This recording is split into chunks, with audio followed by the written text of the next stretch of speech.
Guys, corona के बाद मुझे लगता है यही सबसे सही टाइम है टू लीव दिस प्लेनेट। अयो जब बचाने को कुछ बचेगा नहीं ना, ये लोग बैन लगाना तभी शुरू करेंगे।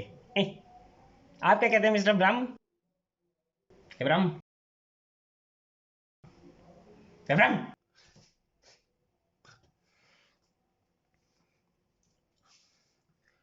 नमस्कार।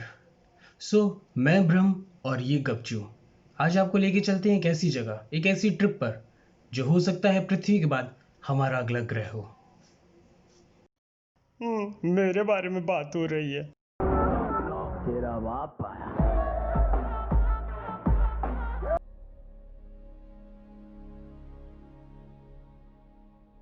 मंगल के बाद ये जो घटोत्कच की नाजायज औलाद आप देख रहे हैं, इसे जुपिटर कहते हैं। ब्रह्म, इसके बारे में कुछ जानते हैं आप? Jupiter is the largest and the most massive planet with a diameter of 11 times than Earth and a mass about 2.5 times the combined mass of the 8 other planets. Jupiter is made up of gases.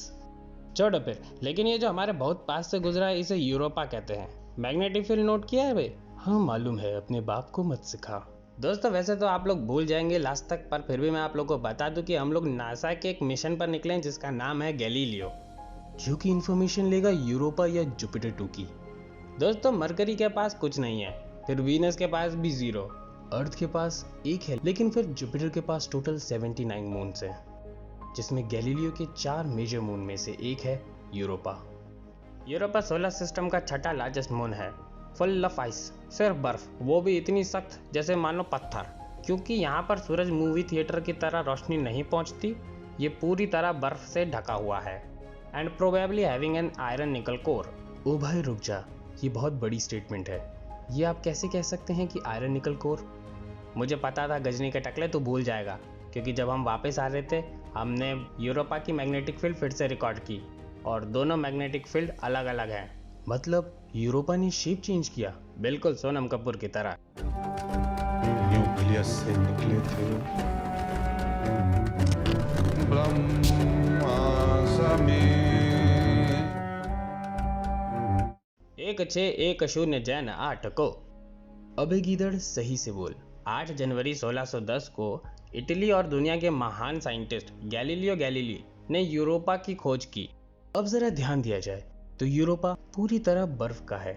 उसके ऊपर आप stretch marks जैसा देख सकते हैं। आप stretch marks के निशान देख सकते हैं, लेकिन कोई धब्बे जैसा कुछ नहीं दिखेगा जो कि बाकी ग्रहों पर दिखता है।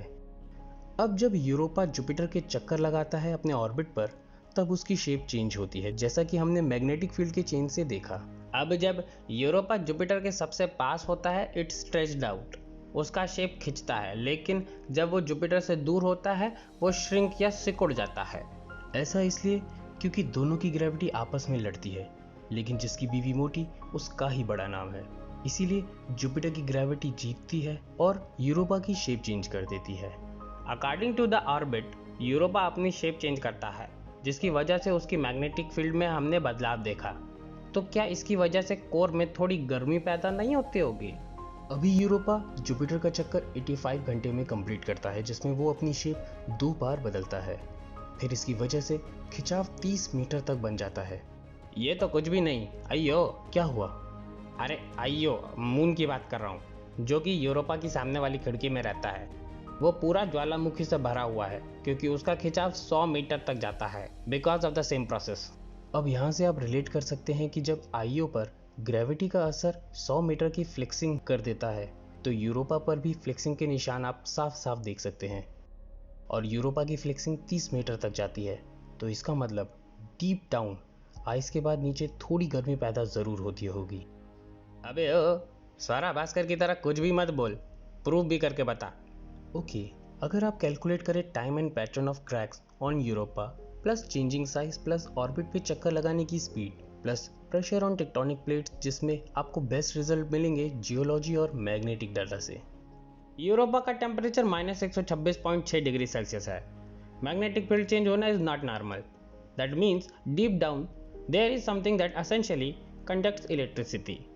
इसका मतलब 20 किलोमीटर मोटी बर्फ की चादर के नीचे एक पूरा समंदर छुपा हुआ है, almost 80 kilometre thick, which can carry twice of the ocean as compared to Earth.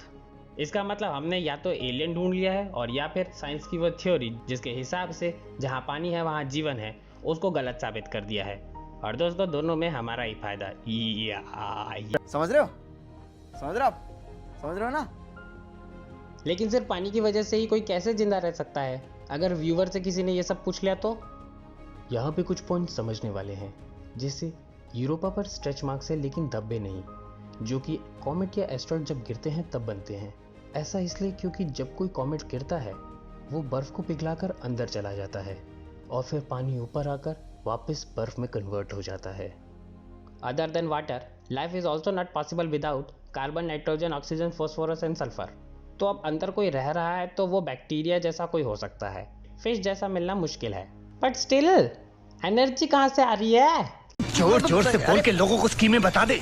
Pressure on tectonic plates और शेप चेंज करने की वजह से वहाँ deep down there should be a lake of hot water inside it which gives energy in the water environment.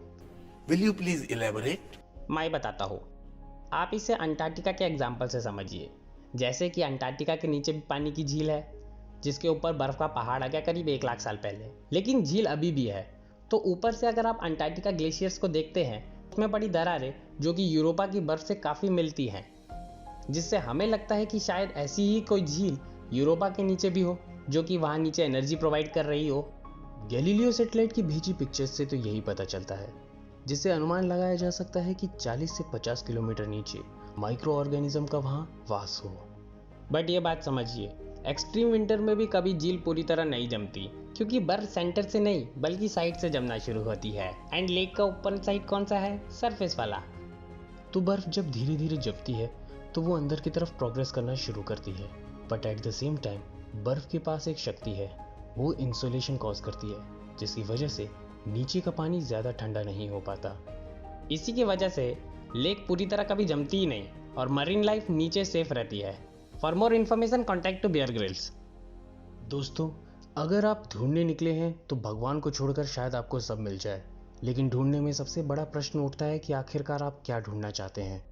2022 तक NASA एक बहुत बड़े मिशन पर अपने एक रोबोट को भेजेगा यूरोपा पर, जो बर्फ की सतह पर उतरकर नीचे बर्फ के अंदर जाएगा ताकि वो इस थ्योरी का पता लगा सके। बाकी ये एक नया अटेम्प्ट आपको कैसा लगा, हमें कैसे पता लगेगा, आप पता लगा लीजिएगा। वीडियो पूरी देखने में हिम्मत चाहिए होती है। और आपने अपनी बहादुरी का प्रदर्शन बहुत बढ़िया तरीके से किया। Thank you so much.